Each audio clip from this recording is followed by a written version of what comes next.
Udah.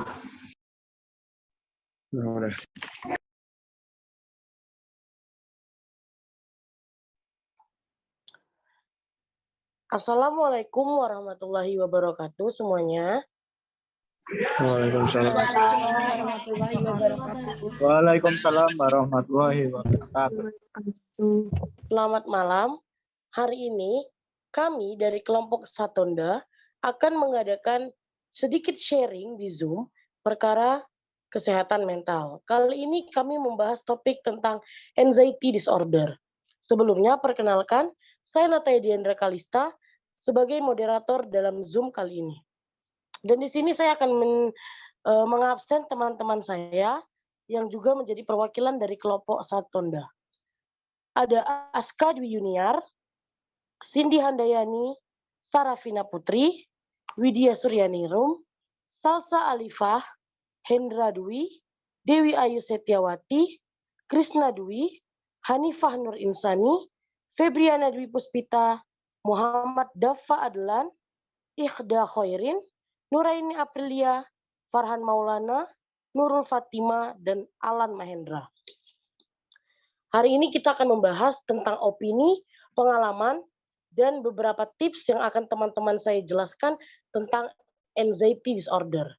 Sebelum kita lanjut memulai, izinkan saya untuk menjelaskan sedikit tentang anxiety disorder. Anxiety disorder adalah sebuah gangguan kesehatan mental yang membuat penderitanya mengalami kecemasan yang sangat berat.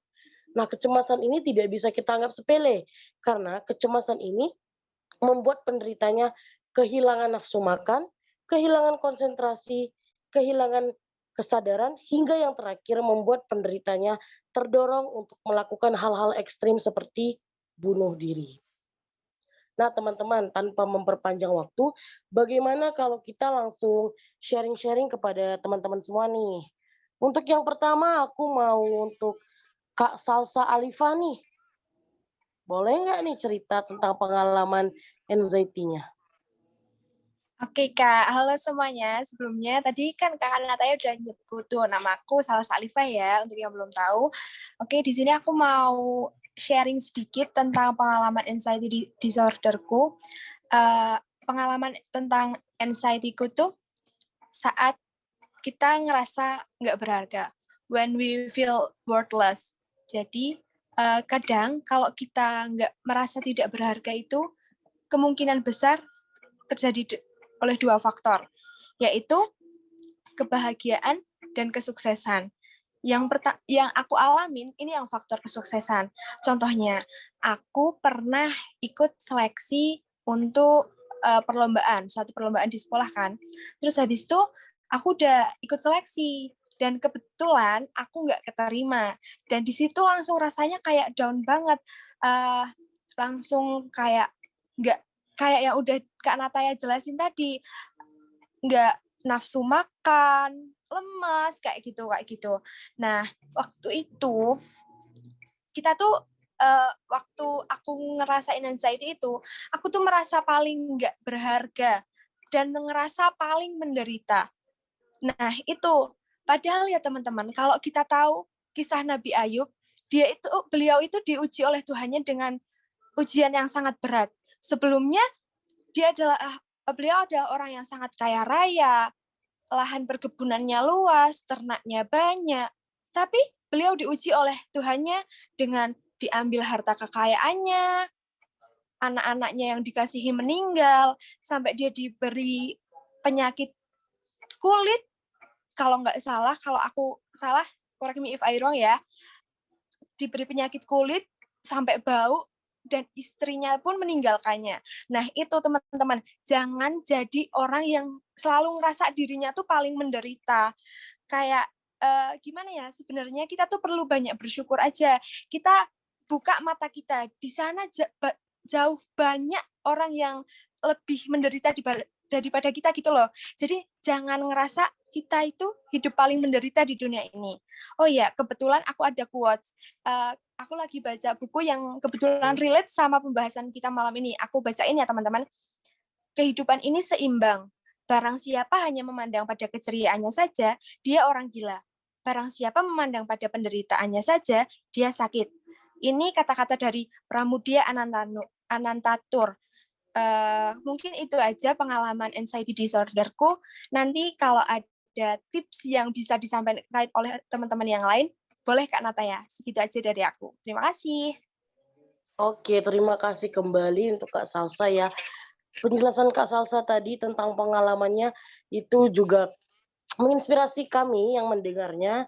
Terus cerita Kak Salsa tentang mengambil kisah dari Nabi Ayub juga turut menginspirasi kami juga, dan beberapa tips yang tadi Kak Salsa ceritakan juga mungkin membantu teman-teman yang sedang terkena anxiety dan berada di Zoom ini.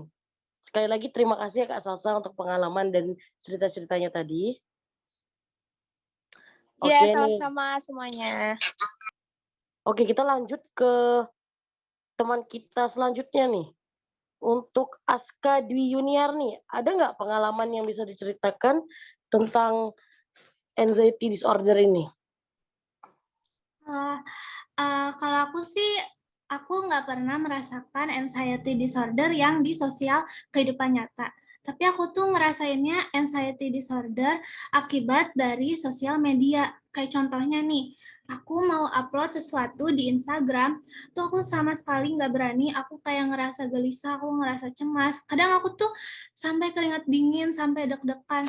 Terus habis itu, aku punya temen nih, nama temen aku namanya Novi, dia berani banget. Aku sampai nanyain, Novi, kasih tau aku dong tipsnya biar aku bisa upload di sosial media tanpa mikirin bakal dapat berapa banyak likes-nya, bakal dapat berapa banyak komennya, tanpa mikirin aku bakal diomongin yang macem-macem. Terus kata dia, udah sekarang nggak apa-apa, lakuin aja yang bikin kamu senang, asalkan gak ngerugiin orang lain gitu.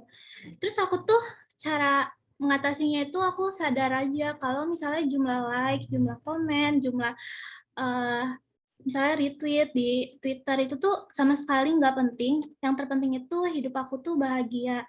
Terus habis itu selanjutnya cara aku mengatasinya itu adalah aku sharing nih ke si Novi teman aku. Terus habis itu selanjutnya juga aku uh, lebih terbuka sama diri aku sendiri kalau misalnya Instagram itu nggak terlalu penting. Kayak gitu. Oke Kak Aska.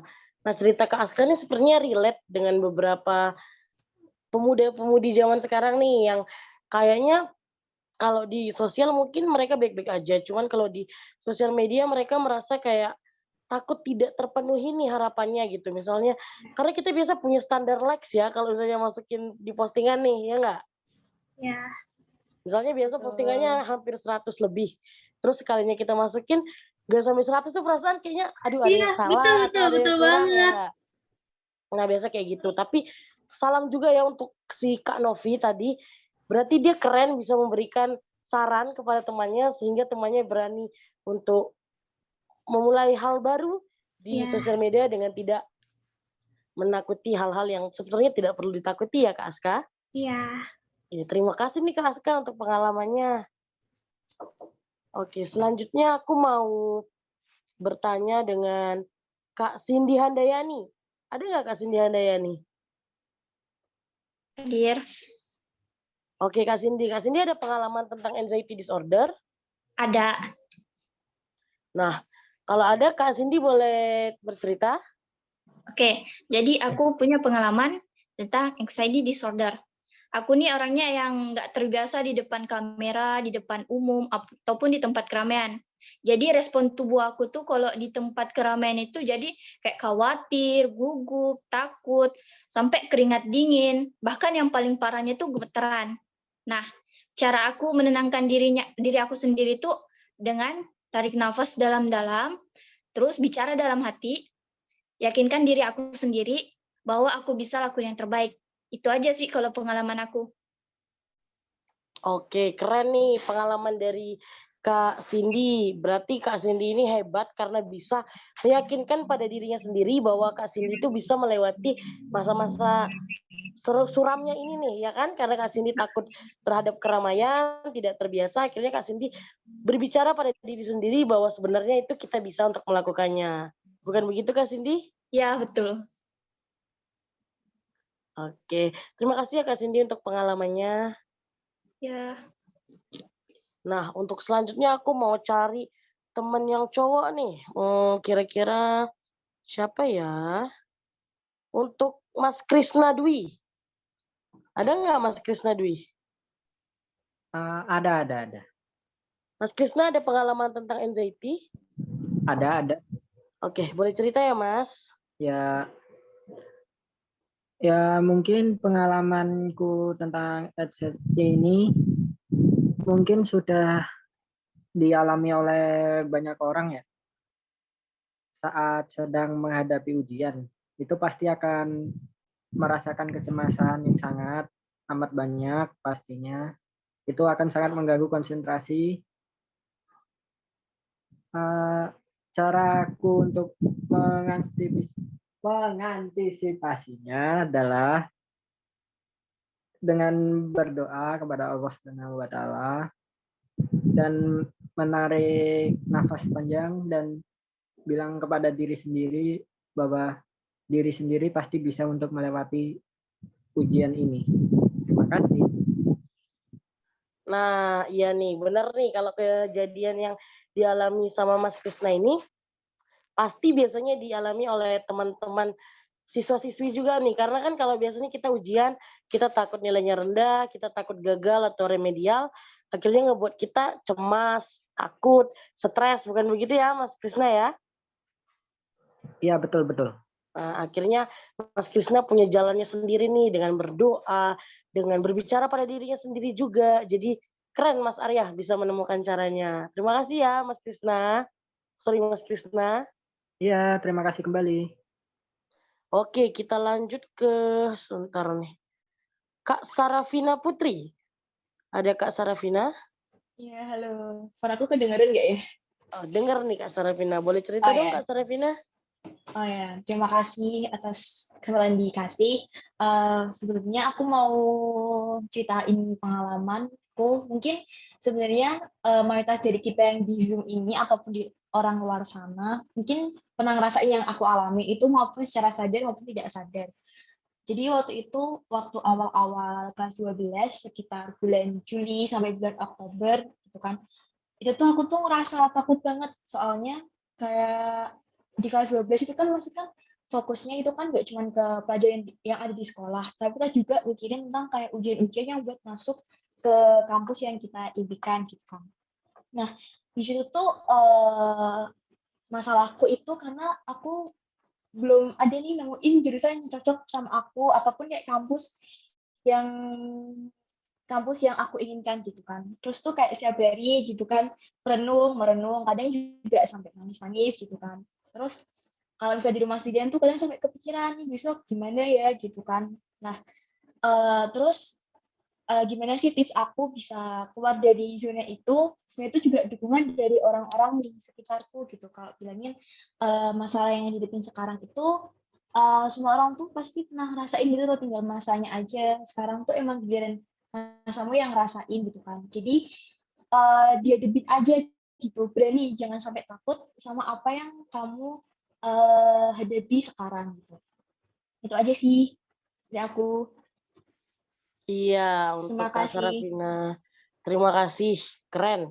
Berarti kita harus mencari lingkungan yang positif ya Kak, biar Ya, kita oh ya, juga berpikir positif, tidak benar. takut dengan hal-hal yang seharusnya tidak kita takuti gitu loh. Ya. Aku boleh Dan mungkin nambahin nggak? boleh, silakan. Boleh. Terus tadi kayak misal yang tadi siapa namanya salsa ya, bener ya. Tadi kan apa namanya kunci kita tuh yang penting kan bersyukur nih. Apa kan kadang kita kan juga ngerasa kalau masalah yang kita hadapin sekarang tuh misal masalah yang paling berat itu. Kadang tuh kalau tips, aku mau kasih tips aja Kak dari aku tuh biasanya aku suka jalan-jalan gitu kayak keliling-keliling aja gitu kan. Kita lihat-lihat aja gitu kondisi orang di sekitar kita. Pasti kita tuh kan juga bakal nemuin orang-orang yang belum seberuntung kita. Jadi biasanya aku lakuin itu untuk kayak ingat-ingat aja gitu. Ingat-ingat untuk bersyukur.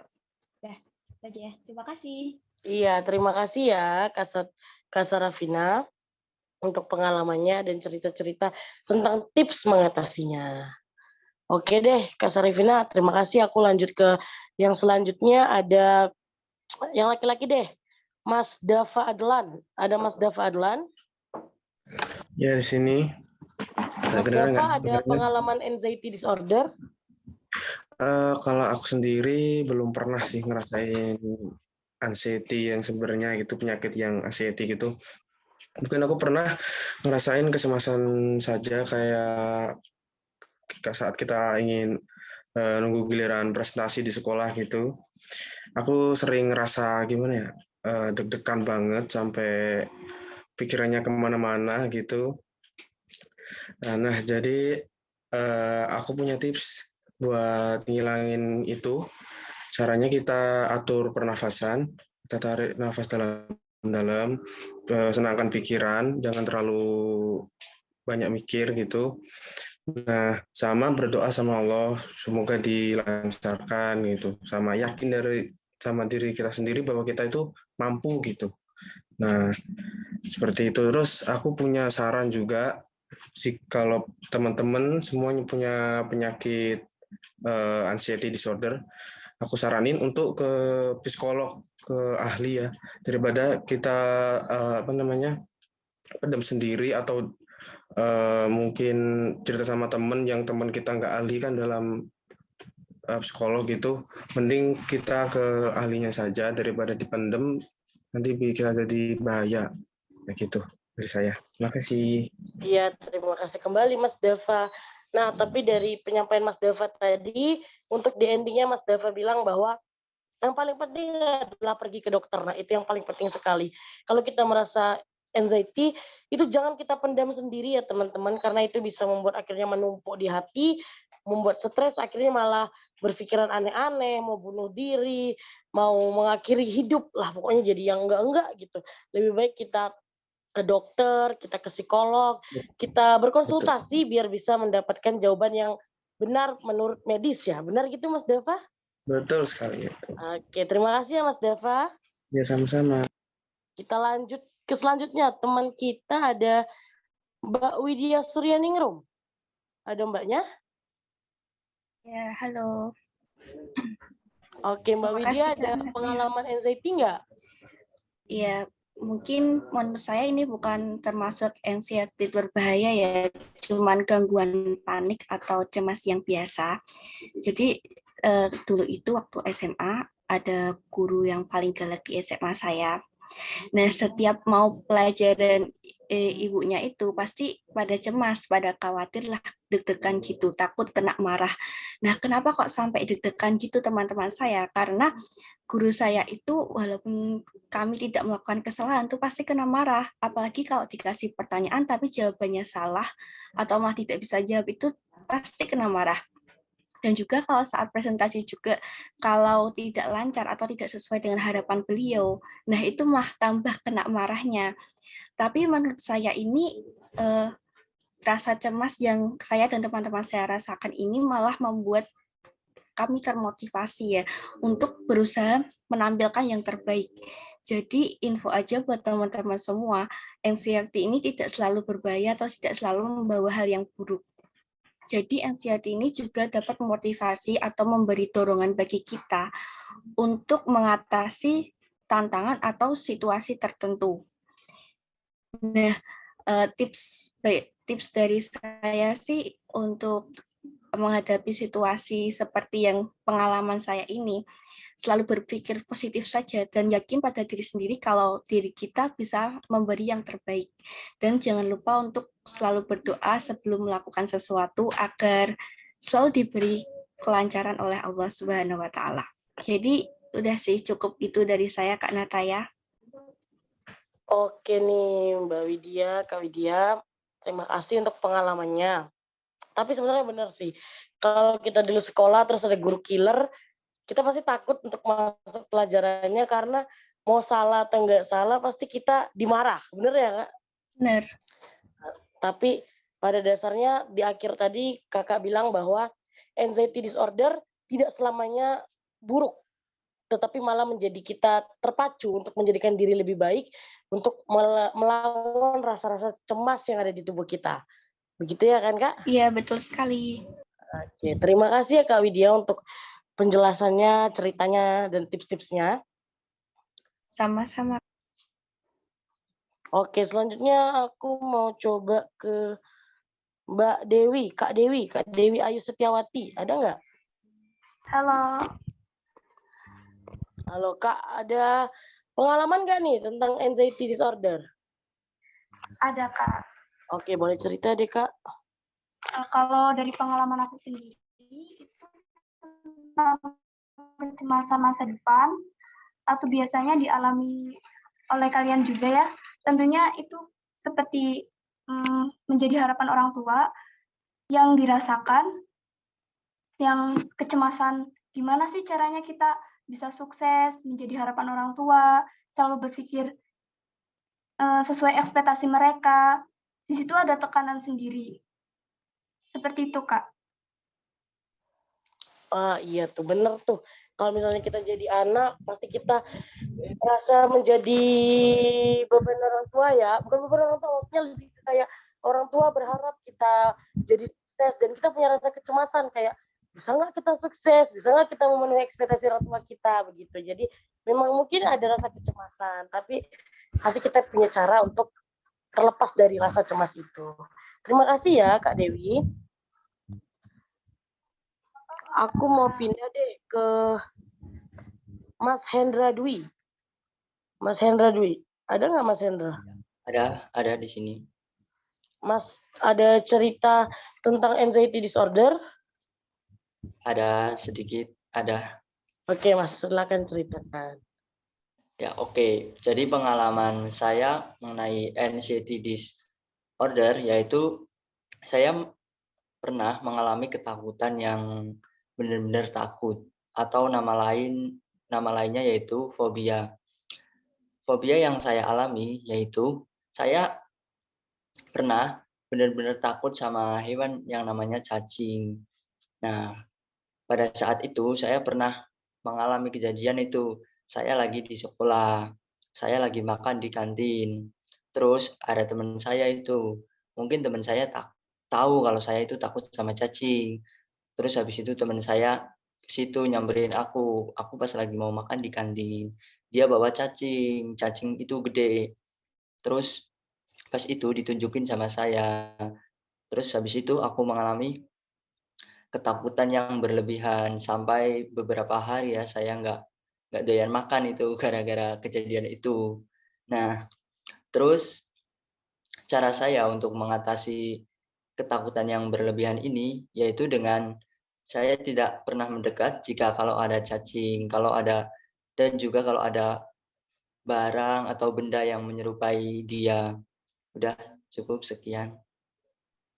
Oke, terima kasih ya Mas Hendra. Tapi Mas Hendranya keren, bisa mendapatkan cara bagaimana agar kita bisa mengurangi rasa cemas dan rasa takut yang berlebihan seperti fobia tadi ya. Ya. Terima kasih ya. Oke. Selanjutnya kita mau ke Kak Hanifah Nur Insani. Ada nggak Kak Hanifah Nur Insani?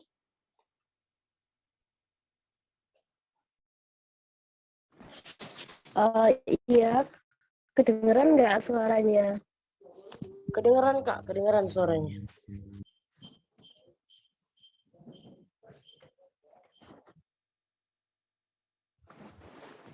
Oke, terima kasih ya Kak. Sebelumnya maaf tadi bolak-balik keluar.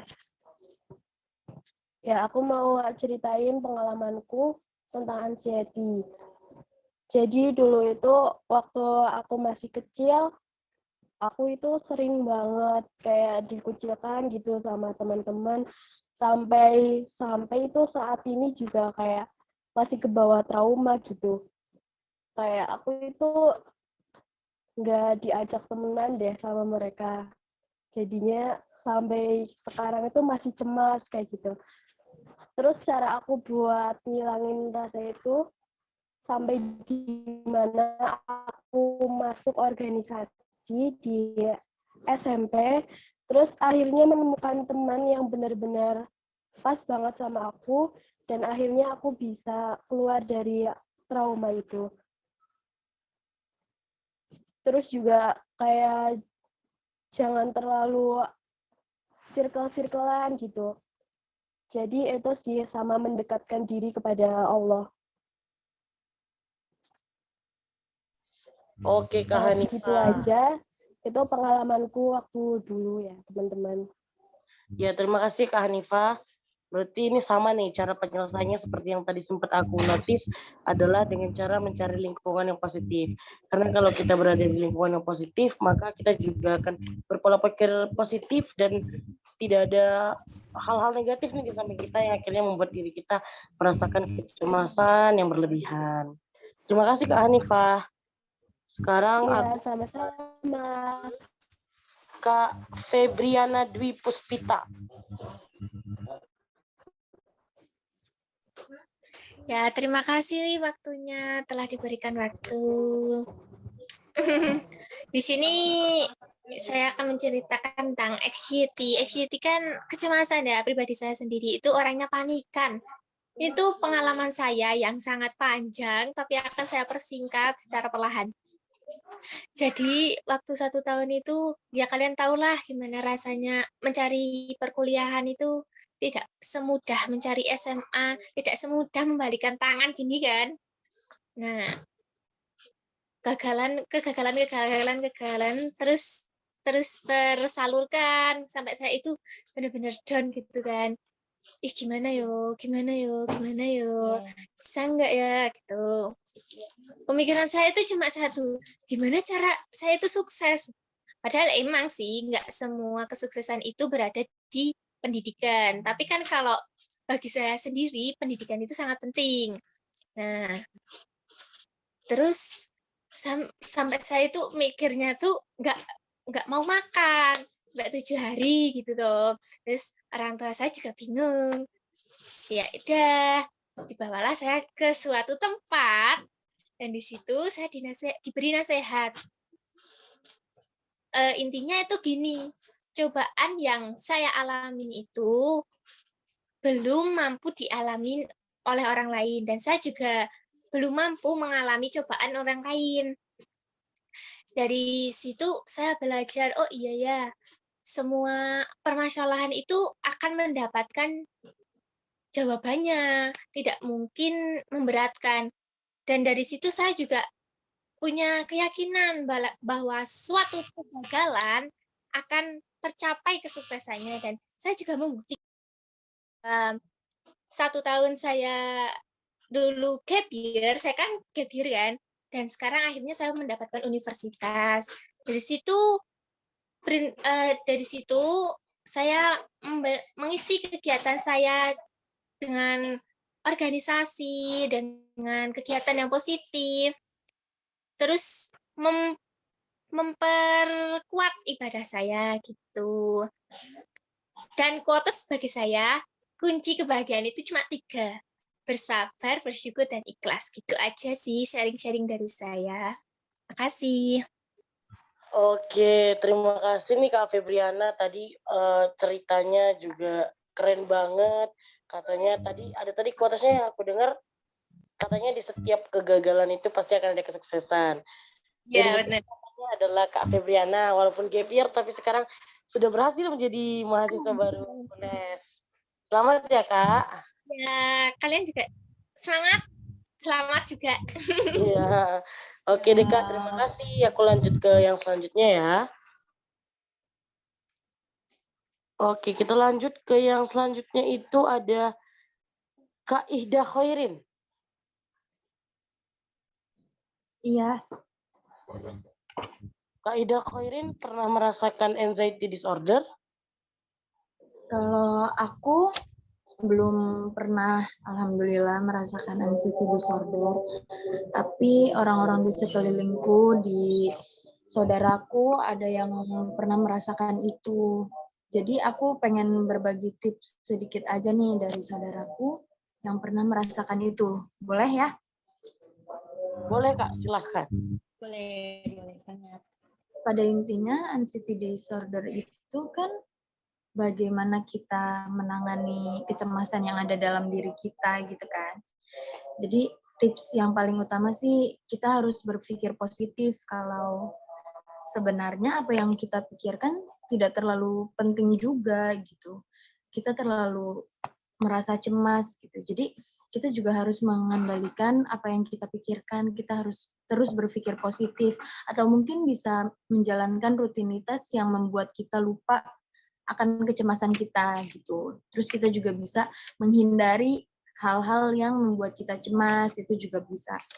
Itu juga faktor dari begadang mungkin. Kan biasanya kita kalau malam-malam juga suka overthinking sendiri gitu karena lagi diem tiba-tiba mikirin sesuatu yang sebenarnya nggak terlalu penting gitu tuh. Jadi kurang-kurangilah begadang. Toh begadang juga kurang sehat gitu kan buat diri kita gitu. Jadi ya seputar itu, dan tips-tips yang lain juga sama kayak teman-teman sebelumnya gitu. Jadi cukup itu yang aku mau sampaikan aja sih, Kak. Oke, terima kasih nih Kak Ida untuk tipsnya untuk teman-teman yang mungkin menghadapi anxiety disorder. Jadi untuk teman-teman yang mengalami anxiety disorder bisa diterapkan nih tips-tips dari Kak Ida. Terima kasih Kak Ida. Oke, kita lanjut selanjutnya ke Mas Alan Mahendra. Ada Mas Alan? Ya, ada. Baiklah, selamat malam. Di sini pengalaman aku sendiri atau anxiety disorder ini semasa aku SMA kelas 10 tentang bullying. Aku sendiri ya, tentang bullying tentang bullyingku. Aku dibully karena mukaku berjerawat waktu SMA kelas 10. Jadi waktu itu pas masuk pertama SMA, aku dapat nih teman. Aku dapat teman, berteman kami seminggunya. Dari situ waktu kelas 10 itu kan jerawatku banyak banget di pipi, di wajah, di apa ini. Jadi temanku ini dia membuli aku dari belakang gitu. Dia bilang sama teman-teman yang lain, "Oh, jangan berteman sama si Alan karena dia ini berjerawat." Jijik mereka sama aku. Nah, jadi dari situ aku benar-benar down, tidak makan, tidak tidur sehari sampai 2 hari, terus bergadang memikirkan itu. Dan dari situ aku belajar untuk tips aku sendiri ya supaya tidak down gitu. Aku tidak tidak usah mendengarkan kata orang lain, cukup percayai diri kamu sendiri, syukuri apa diri kamu. Pokoknya karena kalau kita semakin meladeni mereka, pasti mereka semakin melonjak membuli kita. Jadi dari situ pokoknya tipsnya itu cukup cintai diri kamu apa adanya. Dan satu lagi, carilah teman yang terima kamu apa adanya, terima diri kamu apa adanya. Jadi hanya itu dari saya. Sekian dan terima kasih. Ya, terima kasih nih Mas Alan. Dari yang Mas Alan bilang itu benar banget bahwa kita harus percaya dan harus sayang dan cinta pada diri kita sendiri. Karena mau bagaimanapun orang sekitar kita, kalau kitanya nggak cinta dan nggak sayang pada diri kita sendiri, maka semuanya itu sia-sia. Terima kasih ya Mas Alan. Ya, sama-sama. Oke, selanjutnya kita ke Kak Nuraini Aprilia. Ada Kak Nuraini Aprilia. Ya, halo, suaraku kedengeran nggak? Oh ya, kedengeran. Boleh diceritain Kak kalau ada pengalaman anxiety? Boleh. Aku sendiri juga pernah ya ngalami anxiety, bahkan sekarang mau berpendapat itu kayak cemas gitu. Terus kalau saya itu pernah di suatu organisasi, kalau ketemu orang-orang itu tuh cemas karena saya pernah dikatain buruk gitu sama teman-teman yang ada di situ. Terus saya itu selalu memikirkan tentang pendapatnya orang lain gitu. Jadi kalau mau ketemu orang ke suatu perkumpulan gitu, saya tuh cemas. Dan kebetulan saya juga punya teman yang seperti itu. Kemudian dia itu pernah saya ajak ke tempat yang kayak kerumunan gitu ya. Terus sampai dia itu bilangnya, aku nggak bisa ke tempat kerumunan kayak gini karena aku memikirkan gitu pendapat orang lain gitu. Sampai dia itu mau mual terus kayak vertigo gitu loh. Saya takut gitu. Kemudian saya ajak keluar dan menghirup udara segar, kemudian rileks lah ya. terus teman aku itu sekarang saat ini itu bisa gitu sembuh dari itu kayak terus saya tanya, kamu kok bisa kayak gitu? Maksudnya bisa sembuh nggak mikirin pendapat orang lain gitu loh. Terus katanya dia, kalau kamu berada di lingkungan kayak gitu mending hindari aja. Istilahnya lingkungan yang toksik atau kurang baik lah ya. Kamu hindari aja untuk apa mental naik lah ya. Untuk diri sendiri, sayangi diri sendiri. Kemudian jangan terlalu memikirkan pendapat orang lain. Kritik atau itu juga perlu, tapi jangan terlalu memperdulikan pendapat orang lain gitu. Kadang kita juga perlu bodoh amat lah ya istilahnya untuk diri kita sendiri agar kita lebih percaya diri gitu loh ya. Itu sudah sekian. Oke nih, iya. Untuk Kak Nera ini aku boleh nanya sedikit nggak? Boleh. Sampai saat ini kakak masih ada rasa anxiety, kecemasan untuk berbicara dengan banyak orang atau di keramaian atau udah sedikit berkurang? Halo? Halo? Gimana? Boleh diulangi soalnya macet-macet. Ya, maksudnya aku mau nanya, sampai saat ini kakak masih ada rasa anxiety, ketakutan, kecemasan itu untuk berbicara di depan banyak orang, berada di lingkungan yang ramai, atau sudah mulai berkurang rasa anxiety-nya? Iya. Kalau misalnya rasa anxiety atau kecemasan itu nggak bisa gitu ya benar-benar dihilangin. Karena cemas itu sendiri respon dari saat kita kondisi stres. Jadi itu respon, jadi nggak bisa benar-benar dihilangin, tapi bisa dikurangi. Saat ini saya masih sedikit anxiety, tapi kayak saya memikirkan pendapat teman saya kalau lebih baik kalau bertemu kayak circle yang kurang baik lah ya, istilahnya toxic gitu, lebih baik nggak usah diikuti dan pergi saja dan nggak usah memperdulikan pendapat orang lain. Nanti juga lama-lama berkurang sendiri. Dan sekarang saya sudah bisa bicara. Buktinya sekarang saya bisa bicara, padahal ini masih cemas. Itu. Oke, semangat terus ya Kak Nera ini. Semoga rasa kecemasan itu bisa semakin berkurang dengan terbiasa berbicara dengan orang ramai. Semangat terus ya Kak. Ya. Terima kasih Kak. Oke, Ya, terima kasih. Aku mau ke Mas Farhan Maulana. Ya, halo, kedengeran nggak ini? Sebelumnya minta maaf ini kalau nanti ada suara kendaraan lewat, dibiarin aja soalnya ini di dekat jalan raya. Nah, kan saya ini mau sharing tentang pengalaman, tapi mungkin pengalaman lainnya itu udah diceritain ke teman-teman semua. Jadi mau ngambil yang agak beda lah. Ini waktu saya kelas 10 SMA, awal-awal COVID itu, pertengahan COVID, saya punya saudara yang sakit, dan saya itu ikut mengantarkan ke rumah sakit. Nah, setelah besoknya, bude saya itu bilang, mungkin baiknya kalau cek dulu, kalau ada kemungkinan di keluarga besar ada yang kena lagi. Habis dicek, hasilnya keluar, saya itu ternyata positif tapi tidak merasakan apa-apa. Jadi saya itu mau diisolasi juga, seminggu habis tes itu mau diisolasi. Terus keluarga saya itu bilang, kamu nggak usah cemas, nggak usah apa-apa, sehat lah, sehat, nggak kena apa-apa, jangan mikirin yang aneh-aneh. Pas waktu itu saya juga agak cemas, nanti gimana, kan diisolasi sendirian itu, satu ruangan sendirian di sana. Nah, saya cemas mikirnya, nanti saya apa kayak menderita kayak orang-orang lain yang ada di berita gitu. Ya. Habis dibilangin jangan cemas, jangan mikir aneh-aneh, berdoa ke Allah. Nah, hasilnya pas di waktu isolasi itu ternyata baik-baik aja sampai selesai, sehat-sehat aja. Bahkan di tempat isolasi ada jadwal untuk berjemur di pagi hari.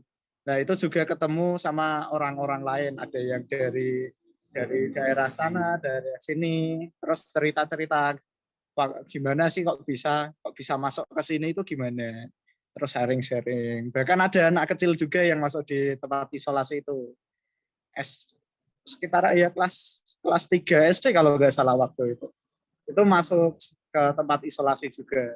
Udah habis keluar, udah sampai rumah, udah sehat kan. Waktu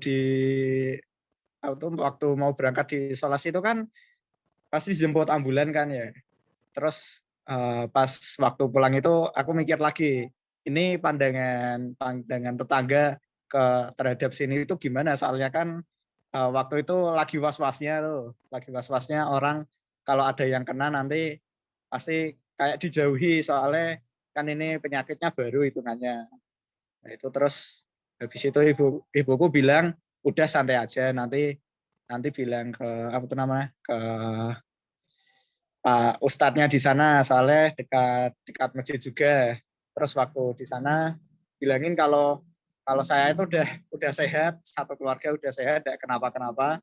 Nah, waktu dibilangin udah selesai, ya akhirnya normal lagi. Nggak ada kecemasan antara keluarga saya sama tetangga. Ya, jadi untuk teman-teman semua kalau semisal terkena penyakit atau sakit gitu jangan mikir yang aneh-aneh, mikir saja kalau tubuhnya itu sehat, jangan mikir yang negatif. Nanti kalau negatif itu kan malah juga mempengaruhi antibiotik tubuh, jadi ya malah tubuh nanti jadi tambah sakit juga. Terus juga tambah doanya kepada Allah. Mungkin dari saya itu aja pengalamannya. Sekian, terima kasih. Oke, terima kasih Mas Farhan untuk pengalamannya. Kalau dari aku lihat nih dari cerita Mas Farhan, untuk upaya penyelesaian ini ada berada di lingkungan positif ya, karena keluarga Mas Farhan juga mendukung untuk Mas Farhan berpikir positif. Lalu yang kedua selalu berpikir positif, dan yang ketiga berdoa kepada Allah.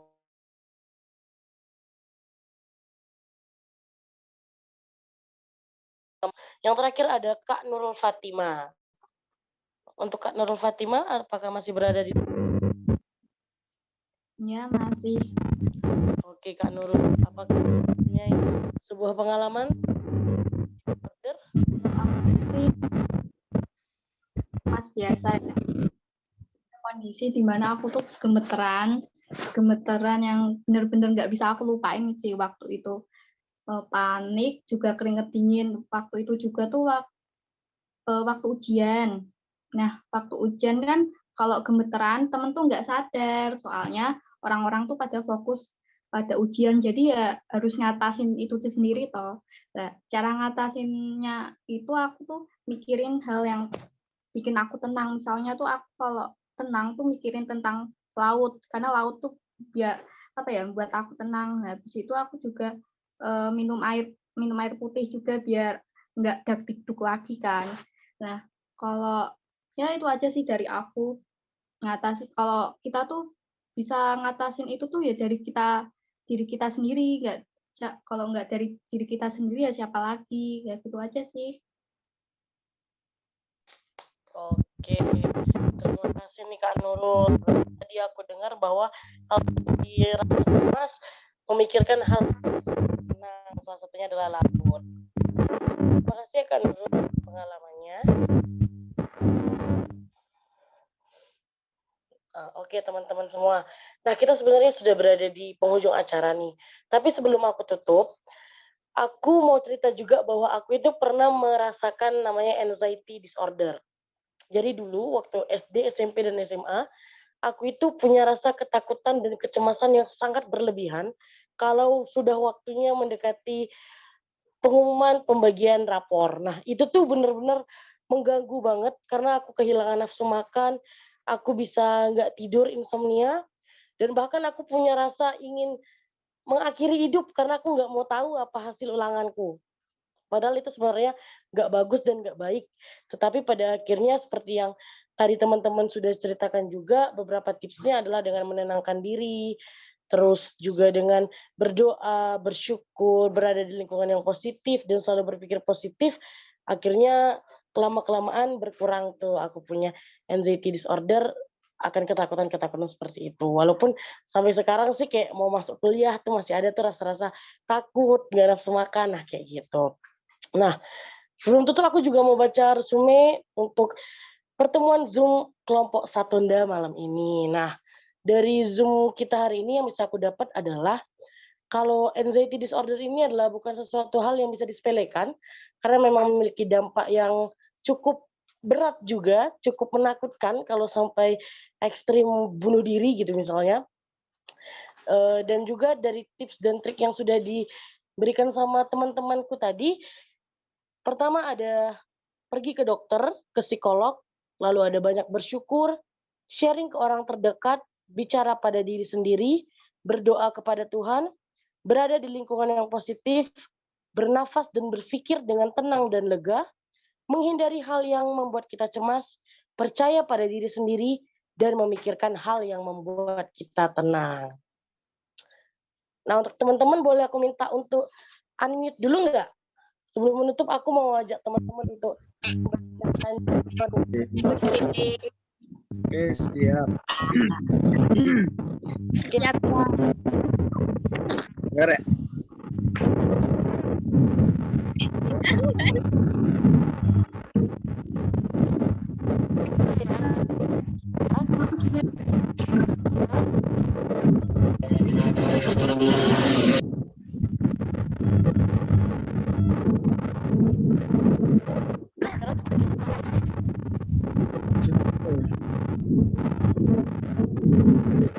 Halo, teman-teman.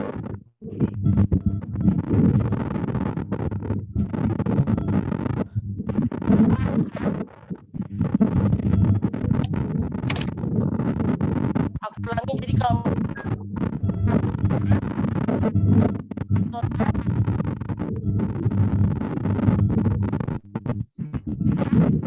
coba ya.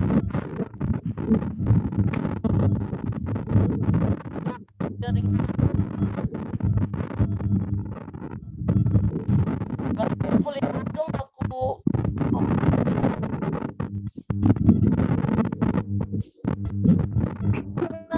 Apa?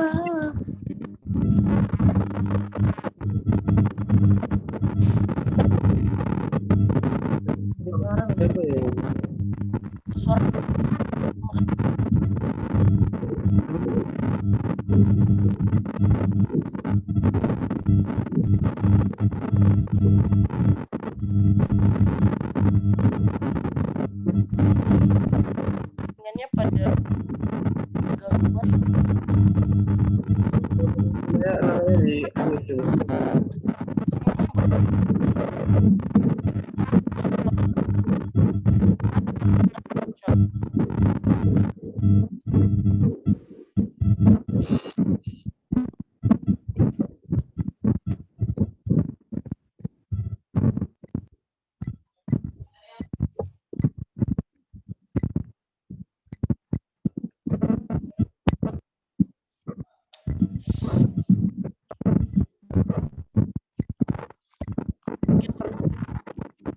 Jadi mau kita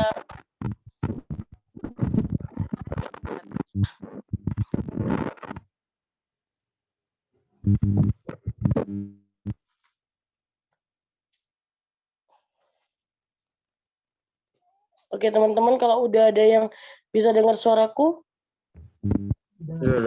Bisa. Aman. Bisa. Mau kita ulang ininya apa jargon kita? Boleh. Oke, jadi jawabnya Satunda. Oke. Oke. 1, 2, 3.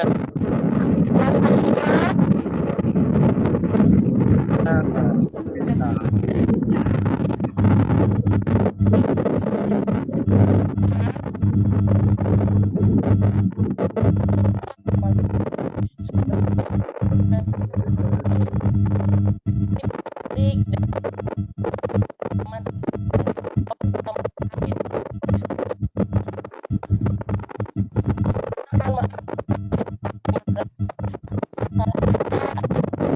Ucapan kepada teman-teman sebelum menutup, izinkan saya untuk membacakan satu bait pantun. Nggak apa-apa ya teman-teman? Boleh, boleh, boleh. Boleh. Boleh. Jalan-jalan membeli bantal bersama rasa. Kita jaga kesehatan mental bersama satu pasti bisa. Oke teman-teman. Selamat malam. Bye-bye. Salam warahmatullahi wabarakatuh. Terima kasih.